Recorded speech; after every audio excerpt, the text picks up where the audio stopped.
जय हिंद साथियों, आप लोगों का हमारे यूट्यूब चैनल इस प्लेटफॉर्म पर मोस्ट वेलकम है। स्वागत करते हैं।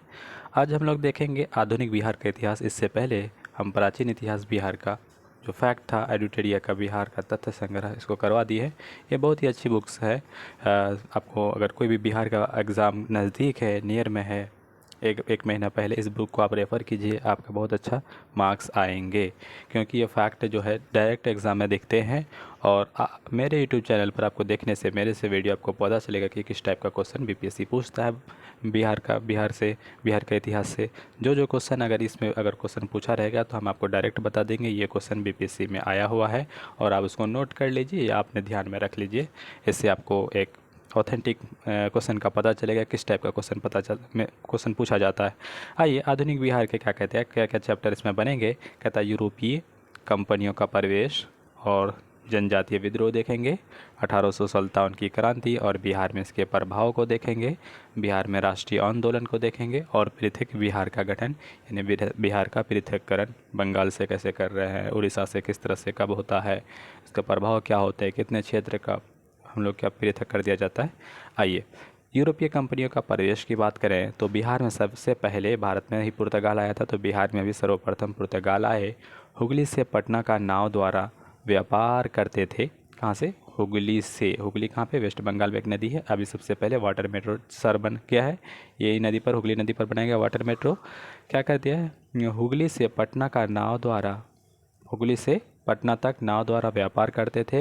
वे पटना से सोरा, सूती वस्त्र, चीनी, मिट्टी के बर्तन और मसाले आदि प्राप्त करते थे पटना से। फिर कहता है कि 1632 में पटना कॉलेज की उत्तरी इमारत डचों ने अपना व्यापारिक केंद्र स्थापित किया। ये जो है डच का जो उत्तरी इमारत अभी भी है पटना कॉलेज का, तो जो नॉर्दर्न इमारत है ये डच कंपनी का एक सेंटर था। डचों की अभिरुचि सूती वस्त्र, शोरा आदि में थी। डचों का जो इंटरेस्ट था सूती वस्त्र में था, शोरा में था, इन सारे चीज़ों में उसका इंटरेस्ट था, आपको ध्यान में रखना है। फिर कहता है अंग्रेज़ों ने 1620 में पटना के आलमगंज में अपना व्यापारिक केंद्र स्थापित किया, लेकिन 1621 ईस्वी में ये बंद हो गई। उन्हें व्यापारिक केंद्र स्थापित करने में वास्तविक सफलता 1651 में मिली है। याद रखेंगे, क्या कह रहा है कि अंग्रेज़ों ने 1620 में पटना के आलमगंज में एक व्यापार ट्रेड सेंटर खोलता है, लेकिन 1621 में वो बंद हो जाती है, क्लोज़ हो जाती है आलमगंज में। लेकिन उन्होंने व्यापारिक केंद्र स्थापित करने में वास्तविक सफलता 1651 में बिहार में मिलती है। अंग्रेज़ यात्री जिसका नाम है पीटर मुंडी, शाहजहाँ के काल में आता है। 1632 में बिहार आया था। उसने यहाँ व्यापार की संभावना देखी तथा डच कंपनी को व्यापार करते हुए इन्होंने देखा। कौन? पीटर मुंडी अंग्रेज़ी व्यापारी हैं। फिर कहता है अंग्रेज़ी कंपनी की फैक्ट्री वर्तमान में गुलजार बाग, पटना स्थित गवर्नमेंट ऑफ प्रिंटिंग प्रेस और सर्वे जो का कार्यालय है यहाँ पर पटना की, एक अंग्रेज़ों की कंपनी पटना में देखने को मिलती है, बिहार में देखने को मिलते हैं। डेनिश कंपनी ने 1774 में पटना सिटी के नेपाली कोठी के समीप अपनी फैक्ट्री स्थापित की। पटना सिटी में नेपाली कोठी है, उसी के नज़दीक में एक वहाँ पे फैक्ट्री स्थापना करते हैं। कौन? Danish company. मुगल शासक जिसका नाम है फारूक शेर, इसको गेटिंग शासक कहा जाता है। 1713 से 1719 में, 1713 ईस्वी में अंग्रेज़ों को भारत में कहीं भी व्यापार करने के सिक्के का प्रयोग करने की मान्यता दे देते हैं। इस घोषणा ने ईस्ट इंडिया कंपनी का मैग्ना कार्टा कहा जाता है। फारूक शेर जो है एक फरमान जारी करते हैं। क्या करते हैं? अंग्रेज़ों को भारत में कहीं भी व्यापार करने और सिक्के का प्रयोग करने का वैल्यू दे देता है, मान्यता दे देता है। अब देखेंगे बिहार, बंगाल बिहार और अंग्रेज़ कंपनी 1717 में व्यापारिक अधिकार प्राप्त हो गया था। दूसरी ओर बंगाल के नवाब अलीवर्दी खां मुगलों से हटकर स्वतंत्र सत्ता चला रहे थे, अतः व्यापारिक हितों के लिए संघर्ष वास्तविक था। नेक्स्ट देखें क्या कह रहा है। 1756 में अलीवर्दी खां की मृत्यु के बाद उसका नाती सिराजुद्दौला बंगाल का नवाब बना। अब देखिए, ये सिराजुद्दौला से ही एक लड़ाई लड़ेंगे। क्या कहता है? 23 जून 1757 ईस्वी को अंग्रेज़ और सिराजुद्दौला के बीच पलासी की लड़ाई हुई, जिसमें सिराजुद्दौला पराजित हो गया। सिराजुद्दौला हार जाता है। उसके बाद मीर जाफ़र है, मीर जाफ़र को कठपुतली नवाब बनाया गया। 1760 में मीर जाफ़र की जगह उसके दामाद मीर कासिम को नवाब बना दिया जाता है। फिर देखें, मीर कासिम ने अंग्रेज़ों के हस्तक्षेप को कम करने के उद्देश्य से अपनी राजधानी मुंगेर स्थानांतरित करता है। ये बीपीएससी में क्वेश्चन है। कहाँ पे स्थापित कर देता है? मुंगेर में। किसने? तो आपको याद रखना मीर कासिम ने। स्थानीय व्यापारियों पर से करों को समाप्त कर दिया, इससे ब्रिटिश व्यापारियों को परेशानी होने लगी। अंग्रेज़ों ने 1763 ईस्वी में मीर कासिम को हटा करके फिर मीर जाफ़र को नवाब बना दिया जाता है। नेक्स्ट देखेंगे 1763 ईस्वी में मीर कासिम भागकर पटना आ गया। पटना में उसने अंग्रेज़ी फैक्ट्री पर अधिकार कर लेते हैं। 1763 में याद रखेंगे, अभी तक क्वेश्चन पूछा नहीं है। इसके बाद वो अवध के नवाब शुजाउद्दौला मुगल शाह आलम द्वितीय से जाकर के मिलते हैं मीर कासिम। तीनों की एक संयुक्त सेना अंग्रेज़ों और इधर देखिए अंग्रेज़ों की तरफ से हेक्टर मुंडो के नेतृत्व में 22 अक्टूबर 1764 ईस्वी को बक्सर का युद्ध होता है। शुजाउद्दौला मोहम्मद शाह आलम द्वितीय और इधर से था कौन? Hector Munro. नेक्स्ट देखेंगे, आपको याद रखना ये डेट क्वेश्चन पूछा है कि बक्सर का युद्ध कब हुआ था? तो 22 अक्टूबर 1764 बीपीएससी में क्वेश्चन है। अंग्रेज़ों का नेतृत्व किसने किया था? तो हेक्टर मुंडो कर रहे थे। 12 अगस्त 1765 को इलाहाबाद की संधि होती है, जिसमें मुगल सम्राट शाह आलम द्वितीय को 26 लाख रुपये के बदले ईस्ट इंडिया कंपनी को बिहार, बंगाल और उड़ीसा का दीवानी लगान वसूली अधिकार देते हैं। देखिएगा, ये जो इलाहाबाद की संधि होती है तो शाह आलम द्वितीय को 26 लाख रुपया वार्षिक इसको क्या दिया जाता है? रुपया दिया जाता है। इसके बदले में ईस्ट इंडिया कंपनी को बिहार का क्षेत्र, बंगाल का क्षेत्र और उड़ीसा के क्षेत्र में लगान वसूलने दीवानी का अधिकार प्राप्त हो जाता है। अब देखिएगा 1766 ईस्वी में पटना स्थित अंग्रेज़ी फैक्ट्री के मुख्य अधिकारी मिडलटन को राजा धीरज नारायण और राजा शिताब राय के साथ एक प्रशासनिक मंडली का सदस्य बनाया गया। 1767 ईस्वी में धीरज नारायण को हटा करके शिताब राय को कंपनी द्वारा नायब दीवान बनाया गया। 1770 ईस्वी में बंगाल बिहार के क्षेत्र में भीषण अकाल पड़ता है। पटना, भागलपुर, दरभंगा, पूर्णिया में अकाल का प्रकोप भयंकर था। 1783 ईस्वी में बिहार में पुनः अकाल पड़ता है। जांच अधिकारी जानशोर ने एक अन्नागार के निर्माण का सुझाव दिया। उसके सुझाव पर 1784 ईस्वी में पटना में ब्रिटिश इंजीनियर जॉन गॉस्टिन द्वारा गोलघर का निर्माण किया गया। ये क्वेश्चन पूछा गया है कि गोलघर का निर्माण कब होता है? तो याद रखना 1784 में। किसके द्वारा? ये क्वेश्चन नहीं पूछा अभी तक, एक जॉन गॉस्टिन के द्वारा किया गया, याद रखेंगे। किस लिए किया गया था? तो देखिएगा, अकाल जब बिहार में पड़ा था, इसके फूड को स्टोर करने के लिए अन्नागार दिया हुआ है ना यहाँ पे, अन्नागार का जमा करने के लिए। अब जनजातीय, इससे क्वेश्चन बहुत पूछा है, हम आपको बता देंगे कि कौन क्वेश्चन पूछा है। जनजातीय क्षेत्रों में अंग्रेज़ों के बढ़ते राजनीतिक, आर्थिक और धार्मिक हस्तक्षेप, ये तीनों जो हस्तक्षेप बढ़े, इसके कारण जनजातीय विद्रोह होने लगे। बिहार का कुछ जनजातीय विद्रोह है, बिहार और झारखंड तब ना एक ही साथ था, तो हम आप सरप्राइज ना हो। जैसे तमाड़ विद्रोह, ये छोटा नागपुर क्षेत्र में था 1789 से 94 के बीच। नेतृत्व इसके पता नहीं है, अनडिफाइंड है। चेरो विद्रोह की बात करिए, क्वेश्चन पूछा है बीपीएससी ने। चेरो विद्रोह 1800 से 1802 ईस्वी में हुआ, पलामू क्षेत्र में हुआ था। भूषण सिंह इसके नेतृत्व करने वाले हैं। हो विद्रोह 1820 से 21 में हुआ, सिंहभूम के क्षेत्र में। कोल विद्रोह 1831 से 32 में होता है, जो छोटा नागपुर के क्षेत्र में होता है। बुद्धो भगत इसके नेतृत्व करता रहते हैं। संथाल विद्रोह, ये बीपीएससी का क्वेश्चन है। 1855 से 56 के ईस्वी के बीच संथाल परगना का क्षेत्र रहता है। सिद्धू, कानूब, चांद और भैरव इसके नेतृत्व करने वाले रहते हैं। सरदारी विद्रोह 1858 से 95 के बीच होता है, छोटा नागपुर और सिंहभूम के क्षेत्र में ये नेतृत्व में रहता है सरदारी विद्रोह। और मुंडा विद्रोह की बात करें 1895 से 1900 के बीच ये क्षेत्र रहता है, छोटा नागपुर के क्षेत्र में ये विद्रोह होता है। ये भी क्वेश्चन पूछा है, मुंडा विद्रोह 95 से। अब पूछेगा कि इनमें से सबसे पहले कौन सा विद्रोह, अगर दे देगा संथाल, मुंडा, ताना भगत, तो देखिए सबसे पहले संथाल होता है, उससे भी पहले कोल का विद्रोह होता है। फिर ये पहले पूछ देगा या सबसे बाद में कौन होता है, तो इस कैटेगरी में अगर सबसे बाद वाला पूछेगा तो ताना भगत। मुंडा विद्रोह 1895 से, छोटा नागपुर का क्षेत्र है। ताना भगत 13 से 14 में, ये गुमला क्षेत्र में जतरा भगत के नेतृत्व में। अब आइए संथाल विद्रोह, ये क्वेश्चन आपको बता दिए, क्वेश्चन पूछा हुआ है, मोस्ट इंपॉर्टेंट टॉपिक है। 1857 की क्रांति से पहले यह विद्रोह भागलपुर से राजमहल तक के क्षेत्र में हुआ, जिसे दामने कोह के नाम से जाना जाता है। क्या नाम से? देखिए 1857 के टाइम में और 1855-56, एक साल जस्ट पहले 1857 की क्रांति से पहले ये संथाल विद्रोह होता है, आपको याद रखिएगा।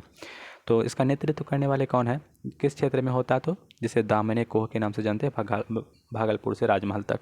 ये जनजातीय शोषण के विरुद्ध प्रथम सशक्त जनजातीय विद्रोह था। इस विद्रोह के कारण बाहरी लोगों को दीकुओं द्वारा शोषण, मांझी व्यवस्था और पर्राह पंचायत व्यवस्था में परिवर्तन लाने पड़े। आपको याद रखना, बाहरी लोगों का जो है एक दीकों की प्रथा, दीकों के द्वारा शोषण होता था, मांझी व्यवस्था और परहा पंचायत व्यवस्था पर परिवर्तन लाया गया।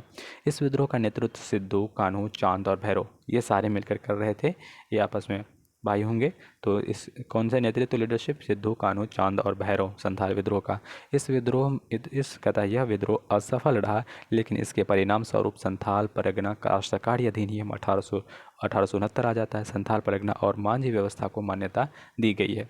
अब हम बात करेंगे मुंडा विद्रोह का। तो ये टाइम ड्यूरेशन आपको याद रखना है, ये क्वेश्चन पूछा गया है। 1895 से 1900 ईस्वी के बीच हुआ था। यह जनजातीय विद्रोह सबसे सशक्त जनजातीय विद्रोह था। इस विद्रोह का व्यापकता का कारण है उल गुलान विद्रोह के नाम से जाना जाता है। ये क्वेश्चन बहुत पूछा है कि उल गुलान विद्रोह को कौन सा विद्रोह कहा जाता है। तो मुंडा विद्रोह। कौन सा विद्रोह? मुंडा विद्रोह। उल गुलान विद्रोह को पूछा जाएगा। उल गुलान का दूसरा नाम क्या है? मुंडा। मुंडा का दूसरा नाम क्या है? उल गुलान। मुंडा का दूसरा नाम क्या है? उल गुलान। आप अपने से ट्रिक बना लीजिएगा। मुंडा क्या है? सपोज करिएगा, आप कमेंट ना करिए ऐसा, मतलब सपोज करिएगा कोई अगर अपना सिर मुंडवा लेता है तो हम लोग क्या बोलते हैं? उल गुलुल बोलते हैं। क्या बोलते हैं? कुछ ना कुछ बोलते रहते हैं, है ना। तो इसको क्या बोलते हैं? सर मुंड लेना, तो बोलेंगे उल गुल। कुछ भी बोल सकते हैं, है कि नहीं। उसको बेवकूफ़ बनाते हैं, है ना, चिढ़ाते हैं, टीजिंग करते हैं, तो उल गुल बोल देते हैं। तो इस तरह याद कर लीजिएगा आप कि मुंडा विद्रोह, उल गुलान विद्रोह, मुंडा विद्रोह, उल गुलान विद्रोह। इस विद्रोह का कारण दीकुओं द्वारा शोषण, खुटकटी व्यवस्था में परिवर्तन तथा धार्मिक मामलों में हस्तक्षेप आदि था। इस विद्रोह का नेतृत्व बिरसा मुंडा ने किया था। उन्होंने आनंद पांडे से वैष्णव धर्म की दीक्षा प्राप्त की। बीपीएससी क्वेश्चन पूछा है कि बिरसा मुंडा का जो गुरु है कौन है? आनंद पांडे है। कौन है? आनंद पांडे है। आपको याद रखना, जैसे एक बौद्ध धर्म में भी ना एक आनंद नाम का शिष्य होता है गौतम बुद्ध का। कौन किसका? जिससे गौतम बुद्ध में प्रवेश की अनुमति देती है महिलाओं को, इसी के कहने पर, आनंद के कहने पर। तो याद रखिएगा, बिरसा मुंडा का जो गुरु कौन है? ये आनंद पांडे है। वैष्णव धर्म की दीक्षा प्राप्त करती है। उन्होंने स्वयं को सिंह बोंगा का अवतार बताया है। उन्होंने आचरण की शुद्धता, आत्म सुधार और एकेश्वरवाद का उपदेश देता है। ये सारे याद रखेंगे। अब देखेंगे इस विद्रोह का तीव्र 1899 ईस्वी में रहा, जब कई स्थानों पर अंग्रेज़ों को हराया गया। 3 फरवरी 1900 ईस्वी को बिरसा मुंडा को गिरफ्तार कर लिया जाता है और 9 जून 1900 ईस्वी को हैजा के कारण उनकी मृत्यु हो जाती है। बीपीएससी को पूछा जाएगा, एक बार पूछा था कि ये बिरसा मुंडा को कब गिरफ्तार किया गया था, तो ये डेट दिया 3 फरवरी 1900 ईस्वी को बिरसा मुंडा को गिरफ्तार कर जाता है और 9 जून 1900 को हैजा के कारण उसकी मृत्यु हो जाती है। विद्रोह के परिणाम स्वरूप खुट्टकटी व्यवस्था पुनः लागू कर दी जाती है। छोटा नागपुर काश्तकारी अधिनियम 1908 को पारित कर दिया जाता है। छोटा नागपुर काश्तकारी अधिनियम 1908 को पारित कर दिया जाता है। अब चलेंगे सबसे ज़्यादा क्वेश्चन बनने वाले कि वहाबी आंदोलन या 1857 की क्रांति से पूर्व बिहार में कुछ आंदोलन हुए। पहले देख लेते हैं वहाबी आंदोलन। इससे क्वेश्चन बढ़ के क्वेश्चन पूछा है, ये मोस्ट इंपॉर्टेंट टॉपिक है। वहाबी आंदोलन के प्रवर्तक हैं अब्दुल अल वहाब। उन्होंने अरब क्षेत्र में इसको प्रारंभ किया। कौन सा क्षेत्र? अरब वाले क्षेत्र में। भारत में इसको सैयद अहमद बरेलवी कहाँ के थे? राय बरेलवी के थे। इसके नेतृत्व में ये आंदोलन बढ़ा। प्रारंभ में इस विद्रोह का उद्देश्य धार्मिक सुधार था, परंतु बाद में पॉलिटिकल सुधार, पॉलिटिकल इम्प्रूवमेंट, राजनीतिक सुधार आंदोलन का रूप में बदला। शुरुआत में क्या था? रिलीजियस रिफॉर्म था। भारत में इस विद्रोह के 2 केंद्र थे। प्रथम केंद्र सितना पश्चिम सीमा पर था और दूसरा केंद्र था पटना। पटना केंद्र से धन और स्वयंसेवक को सितना भेजा जाता था। धन और प्रॉपर्टी स्वयंसेवक को। सैयद अहमद बरेलवी ने पटना में अपने 4 प्रतिनिधि चुने। इनायत अली, विलायत अली, फरहत अली और मोहम्मद हुसैन। ये चारों प्रतिनिधि ने पटना में क्या कर दिया?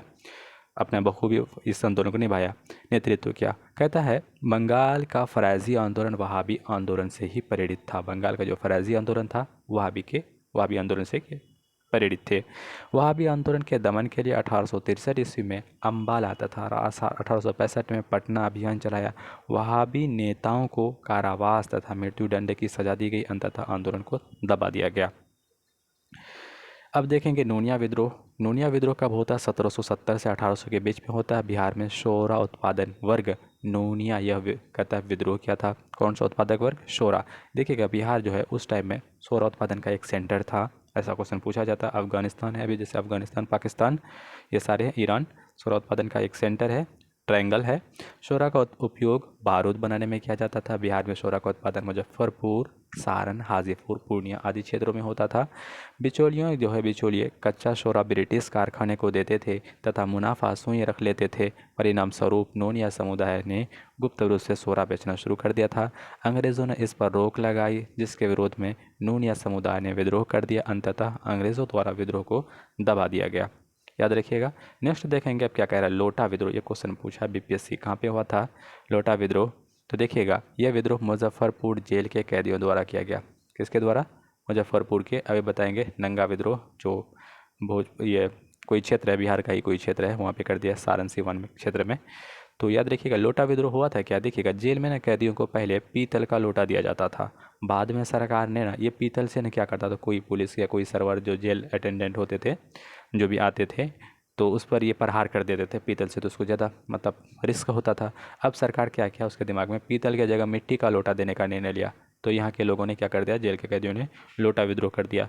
कैदियों ने इसका कड़ा विरोध किया। 1856 ईस्वी में विद्रोह कर दिया। परिणाम स्वरूप अंग्रेज सरकार को पुनः कैदियों को पीतल का लोटा देना पड़ा था। अब 1857 की क्रांति और बिहार देखेंगे, इससे क्वेश्चन बहुत पूछा जाता है। सबसे पहले बिहार में शुरू कहाँ से होती है। देखिएगा, बिहार में 1857 की क्रांति 12 जून 1857 को। अगर भारत में पूछेगा तो 10 मई, मई के बाद जून वाला महीना होता है ना, तब 12 जून, लगभग 1 महीना 2 दिन, क्योंकि 10 मई से 10 जून तो लगभग हो ही जाएगा। तो 1 महीना 2 दिन के बाद यानी 12 जून को, 1 महीना लगभग हो जाएगा। हाँ, 12 जून 1857 को देवगढ़ जिले को रोहिणी गांव में 32वीं इन्फेंट्री के सैनिक विद्रोह किया था। कौन सा? रोहिणी जिले के या रोहिणी गांव के, देवगढ़ जिले के रोहिणी गांव में 32 नंबर इन्फेंट्री जो थे रेजिमेंट के सैनिक ने विद्रोह किया था। इस विद्रोह में लेफ्टिनेंट नॉर्मन लेस्ली और सर्जन डॉक्टर ग्रांट मारे गए। जैसे विद्रोह किया तो 2 जो है मारे गए, कौन? नॉर्मन लेस्ली और सर्जन डॉक्टर ग्रांट। रोहिणी के विद्रोह को मेजर मैकडोनाल्ड द्वारा दबा दिया जाता है। विद्रोह सैनिकों को फांसी भी दी जाती है। पटना में विद्रोह का नेतृत्व 3 जुलाई को पटना सिटी में एक पुस्तक विक्रेता पीर अली ने किया। किसने किया? पीर अली ने। विद्रोह में अफीम एजेंट डॉक्टर आर लॉयल मारा गया, परंतु कमिश्नर टेलर ने विद्रोह को दबा दिया। तो पूछा जाता है पटना में कौन दबा दिया 1857 का विद्रोह? तो ये टेलर। पटना में कौन है? टेलर। पीर अली सहित 17 व्यक्ति को फांसी दे दी गई। अगर पूछेगा पटना में सबसे पहले शुरुआत किसने की, तो ये पुस्तक विक्रेता है पीर अली। इसको पकड़ के 3 जुलाई तो है ना, 7 जुलाई को पकड़ के फांसी दे दिया जाता है इसको। 25 जुलाई 1857 को मुजफ्फरपुर में असंतुष्ट सैनिकों ने भी कुछ अंग्रेज अधिकारियों की हत्या कर दी जाती है। उसी दिन दानापुर में 3 रेजिमेंट सैनिक ने भी विद्रोह कर दिया था। सैनिकों ने शाहबाद जिले में प्रवेश कर जगदीशपुर के जमींदार बाबू कुंवर सिंह से मिलकर विद्रोह को प्रारंभ किया। 30 जुलाई को सरकार ने तत्कालीन सारण, तिरहुत, चंपारण और पटना जिलों में सैनिक शासन लागू कर दिया जाता है। विद्रोह सैनिकों के एक झुंड ने भागलपुर तथा गया पहुंचकर जेल में 400 सैनिकों को मुक्त करा लिया जाता है। उन्होंने टिकारी राज पर हमला करता 1000 रुपये भी लूट लिए थे। फिर जगदीशपुर के जमींदार, देखिए इससे क्वेश्चन बहुत पूछा गया। जगदीशपुर के जमींदार कौन है? बाबू कुंवर सिंह ने बिहार में हुए 1857 की क्रांति का नेतृत्व किया। उन्हें कमिश्नर टेलर ने पटना में भेंट के लिए निमंत्रण दिया, मगर मौलवी अहमदुल्ला के साथ विश्वासघात को समझाते हुए उन्होंने 4000 सैनिकों के साथ विद्रोह को प्रारंभ कर दिया। उन्होंने जगदीशपुर में बंदूकों और गोला बारूद कारखाने स्थापित किया। 27 जुलाई 1857 को आरा पर अधिकार कर लिया और समांतर सरकार भी कुछ टाइम तक बना रहा। देखिएगा, आरा में हुए संघर्ष में कैप्टन डनवर मारा गया, लेकिन कुंवर सिंह को आरा छोड़ना पड़ा। वे रीवा और बंदा के रास्ते लखनऊ पहुंचे। उन्होंने अवध के शाह ने आजमगढ़ जिला का फरमान दिया। कौन सा शाह? आजम शाह। कहता है दिसंबर 1857 में कुंवर सिंह ने नाना साहब के साथ मिलकर के कानपुर में अंग्रेज़ों से युद्ध किया। उन्होंने आजमगढ़ में भी अंग्रेज़ों को पराजित किया। आपको याद रखना है कानपुर से कौन है, यह याद रखेंगे नाना साहब। कौन है? नाना साहब, याद रखें। नेक्स्ट देखेंगे क्या कह रहा है कि 23 अप्रैल 1858 को कैप्टन ली ग्रांड के नेतृत्व में आई ब्रिटिश सेना को कुंवर सिंह ने बुरी तरह से पराजित किया। शिव कुमार घाट गंगा नदी पार करने के क्रम में सेनापति डगलस की गोली से कुंवर सिंह को बायां हाथ घायल हो जाता है। कौन से? देखिए जैसे शिवराजपुर है, जो शिवराजपुर गंगा घाट है, कौन सा घाट, गंगा नदी का घाट शिवराजपुर पर जब पार कर रहे थे तो सेनापति डगलस की गोली से कुंवर सिंह का बायां हाथ घायल हो जाता है। उन्हें अपना बाएं हाथ काटकर गंगा नदी में ही प्रवाहित करते हुए कहा है, हे गंगा मैया, अपने प्यारे की यह अकिंचन भेंट स्वीकार करो। कौन कहते हैं? वीर कुंवर सिंह कह रहे हैं।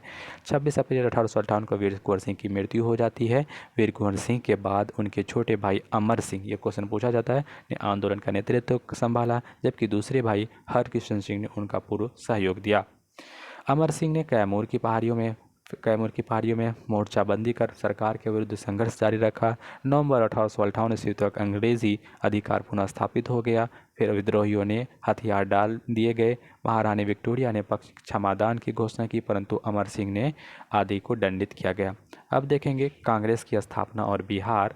इससे क्वेश्चन बनता है, क्या क्वेश्चन बनेगा? वैसे तो ये क्वेश्चन पूछा गया कि 28 दिसंबर 1885 ईस्वी को बम्बई में गोकुल दास संस्कृत विद्यालय में ए.ओ. ह्यूम द्वारा भारतीय राष्ट्रीय कांग्रेस की स्थापना की जाती है। स्थापना करने वाले कौन है? ए.ओ. ह्यूम। कहाँ के थे?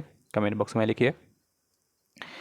नेक्स्ट देखेंगे प्रथम अधिवेशन की अध्यक्षता जो है WC बनर्जी, ये भी क्वेश्चन पूछा हुआ है। इस अधिवेशन में 72 प्रतिनिधि भाग लिए थे, लेकिन बिहार से कोई प्रतिनिधि इसमें शामिल नहीं हुआ। पूछा गया कितने प्रतिनिधि भाग लिए थे? 72। कांग्रेस का दूसरा अधिवेशन में बिहार से 31 प्रतिनिधि ने भाग लिया। दूसरा में, पहला में एक भी प्रतिनिधि नहीं।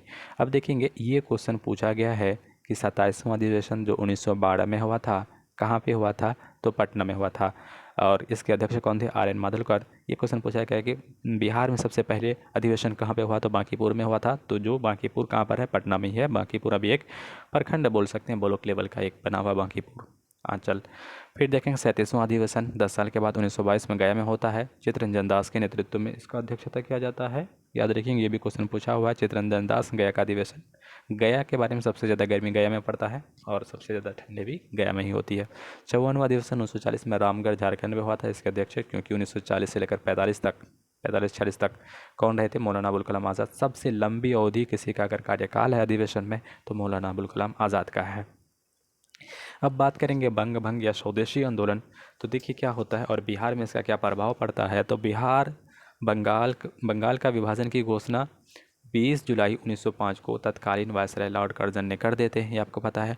और 16 अक्टूबर 1905 से ये प्रभावी भी कर दिया जाता है बंगाल विभाजन को। विभाजन के विरोध में पूरे देश में बंग भंग विरोधी आंदोलन शुरू हो जाता है। बंगाल विभाजन के विरोध में बिहार में प्रधानाध्यापक सतीश चंद्र चक्रवर्ती की प्रेरणा से 16 दिसंबर 1905 ईस्वी को दरभंगा में रक्षाबंधन दिवस मनाया जाता है। आप याद रखने, क्योंकि ये दरभंगा से रिलेटेड है। दरभंगा में, अच्छा ये बताइए, दरभंगा में एक एयरपोर्ट बनाया जा रहा है जिसमें एक कवि, उस कवि का नाम लिखना है कि उस कवि किस नाम से उस पोर्ट का नाम रखा है। विद्यापति नाम से रखा, हमें बता दिया। चलिए तो याद रखिएगा 16 दिसंबर 1905 को दरभंगा में रक्षाबंधन दिवस मनाया जाता है। विरोध को सशक्त बनाने के लिए बिहारी स्टूडेंट कॉन्फ्रेंस की स्थापना 1906 में होती है। बंगाल विभाजन को 1911 ईस्वी में लॉर्ड हार्डिंग द्वितीय द्वारा रद्द कर दिया जाता है और राजधानी भी 1911 में दिल्ली को बना दिया जाता है। अब मुजफ्फरपुर कांड, ये क्वेश्चन पूछा हुआ BPSC ने। क्या कहता है? मुजफ्फरपुर में 30 अप्रैल 1908 को खुदीराम बोस और प्रफुल्ल चाकी ने जज किंग्सफोर्ड की हत्या का प्रयास करते हैं। उन्होंने गाड़ी पर बम फेंके, लेकिन गाड़ी में प्रिंसले कैनेडी की पत्नी और पुत्री थी। बम कांड में उनकी मृत्यु हो जाती है। घटना के बाद वे दोनों रेलवे लाइन से समस्तीपुर भाग निकलते हैं। प्रफुल्ल चंद्र चाकी ने गिरफ्तारी से बचने के लिए आत्महत्या कर लेते हैं, लेकिन खुदीराम बोस पूसा में पकड़े जाते हैं। खुदीराम बोस कहाँ पकड़े जाते हैं? पूसा में। खुदीराम बोस को 18 वर्ष की आयु में 11 अगस्त 1908 को फांसी दे दी जाती है। ये क्वेश्चन पूछा हुआ है। कब? 11 अगस्त 1908 ईस्वी को। होम रूल लीग और होम रूल आंदोलन और बिहार में देखेंगे तो 1916 में एनी बेसेंट के नेतृत्व में मद्रास और बाल गंगाधर तिलक के द्वारा नेतृत्व में पुणे में होम रूल होता है 1916 में ही। तो देखेंगे बिहार में 16 दिसंबर 1916 को मौलाना मजहरुल हक की अध्यक्षता में होम रूल लीग की एक स्थापना होती है, शाखा की। ये क्वेश्चन पूछा हुआ है।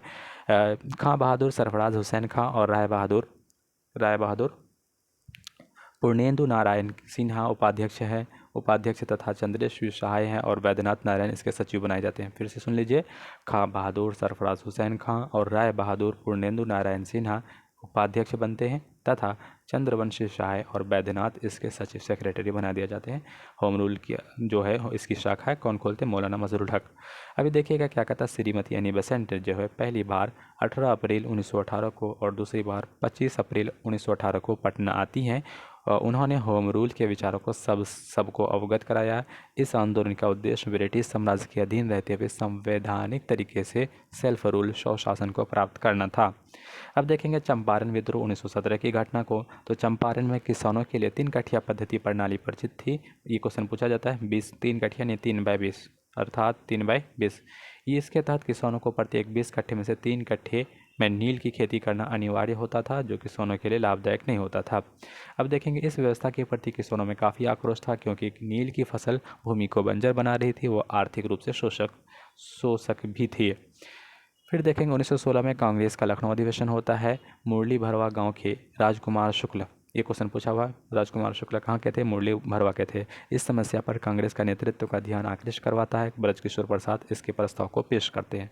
तो इस महात्मा गांधी यहीं पे मिलते हैं राजकुमार शुक्ला जी। राजकुमार शुक्ला ने महात्मा गांधी जी को बिहार में आकर किसानों की समस्या सुनने के लिए आमंत्रित भी इसी अधिवेशन में देते हैं। गांधी जी कलकत्ता से 10 अप्रैल 1917 को पटना पहुँचते हैं। अब बताइए, लखनऊ से नहीं पहुँचते, कलकत्ता से पहुँचते और 15 अप्रैल 1957 को वे चंपारण मोतिहारी पहुँचते हैं और उन्होंने प्लांटर्स एसोसिएशन के सचिव J.M. विल्सन को जांच कार्य में सहयोग करने का अनुरोध करते हैं। याद रखिए किससे अनुरोध करते हैं? J.M. विल्सन। चंपारण जी के जिला जो मजिस्ट्रेट होते हैं, जिला मजिस्ट्रेट W.J. हार्डकॉक ने क्या कहता है 16 अप्रैल 1917 को गांधी जी को चंपारण छोड़ने संबंधी अधिसूचना जारी कर देते हैं और धारा 144 के उल्लंघन के आरोप में उन्हें गिरफ्तार कर लिया गया। बाद में 21 अप्रैल 1917 को उन्हें रिहा कर दिया जाता है। गांधी जी ने स्वतंत्र कहता जांच का 13 मई 1917 को अपनी जांच रिपोर्ट बिहार उड़ीसा के मुख्य सचिव को सौंपी और परिणाम स्वरूप केसों की स्थिति की जांच के लिए चंपारण एग्रेरियन समिति का गठन होता है। समिति के अध्यक्ष मध्य प्रदेश के आयुक्त F.G. सलाई थे तथा महात्मा गांधी, फिर L.C. आदामी, राजा हरिहर प्रसाद, नारायण सिंह, D.J. रीड और जी रैनी आदि इसके सदस्य थे। इसमें पूछेगा महात्मा गांधी इसके सदस्य थे चंपारण एग्रेरियन कमेटी का? हाँ, इस समिति के महात्मा गांधी सदस्य थे। समिति ने अपनी रिपोर्ट में 3 कठिया प्रणाली समाप्त करने की अनुशंसा की है। समिति ने अपनी रिपोर्ट में 3 कठिया प्रणाली को समाप्त करने की अनुशंसा की। इस प्रकार गांधी जी का भारत में पहला सत्याग्रह सफल प्रयोग रहा। देखिएगा एक क्वेश्चन पूछा जाता है चंपारण सत्याग्रह में गांधी जी के प्रमुख सहयोगी कौन थे? राजेंद्र प्रसाद, ब्रजकिशोर प्रसाद, अनुग्रह नारायण सिंह, धरणीधर सिंह, मजहरूल हक, राजकुमार शुक्ला, रामनवमी प्रसाद, शंभू नारायण। इसमें क्वेश्चन कैसे बनता है? इसमें से ना 3 नाम देगा, राजेंद्र प्रसाद, ब्रजकिशोर, अनुग्रह नारायण, मजहरूल हक।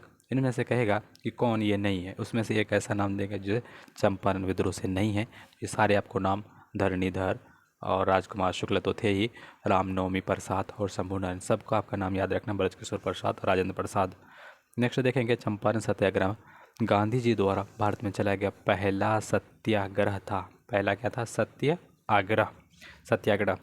चंपारण सत्याग्रह से प्रेरित होकर के जून 1919 ईस्वी में मधुबनी जिले के किसानों ने स्वामी विद्यानंद के नेतृत्व में दरभंगा राज के नेतृत्व में क्या कहता है राज के विरुद्ध आंदोलन किया। स्वामी विद्यानंद के नेतृत्व में दरभंगा के राजा होना चाहिए, राजा के विरुद्ध में आंदोलन होता है। अब देखेंगे किसान सभा, ये लास्ट टॉपिक पर है, उसके बाद हम इसको दूसरे वीडियो में पार्ट 2 बना देंगे। देखिएगा लास्ट पेज है किसान सभा 1922-23 में मुंगेर में शाह मोहम्मद जुबैर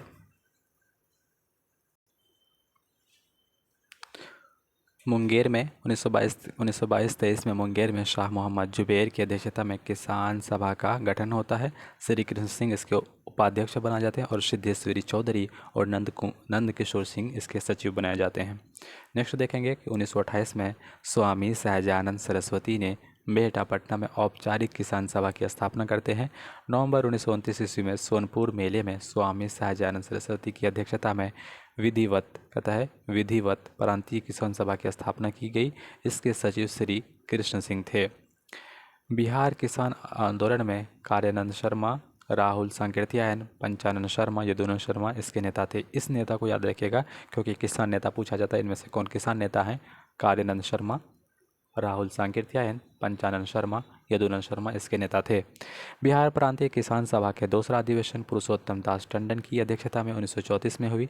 तीसरा अधिवेशन स्वामी सहजानंद सरस्वती की अध्यक्षता में 1935 ईस्वी में हाजीपुर में हुआ।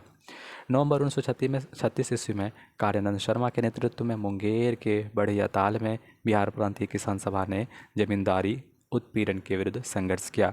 11 अप्रैल 1936 ईस्वी को लखनऊ में स्वामी सहजानंद की अध्यक्षता में अखिल भारतीय किसान सभा का गठन हुआ। ये क्वेश्चन पूछा जाता है क्योंकि अखिल भारतीय किसान सभा के जो अध्यक्ष है किसके अध्यक्षता में, स्वामी सहजानंद की अध्यक्षता में होता है। इसके जो सचिव होते हैं एन.जी. रंगा, ये क्वेश्चन फंसता है जब, क्योंकि अध्यक्ष हमको याद रख लेते हैं सहजानंद है, स्वामी सहजानंद, लेकिन सचिव के बारे में पूछा जाता है, एन.जी. रंगा इसके सचिव थे। अब देखेंगे किसान सभा का उद्देश्य किसानों की समस्या की राष्ट्रीय स्तर पर लाना तथा उसका समाधान करना इस किसान सभा का उद्देश्य था। बिहार में प्रांतीय किसान सम्मेलन जो होते हैं इसके अध्यक्ष कौन होते हैं?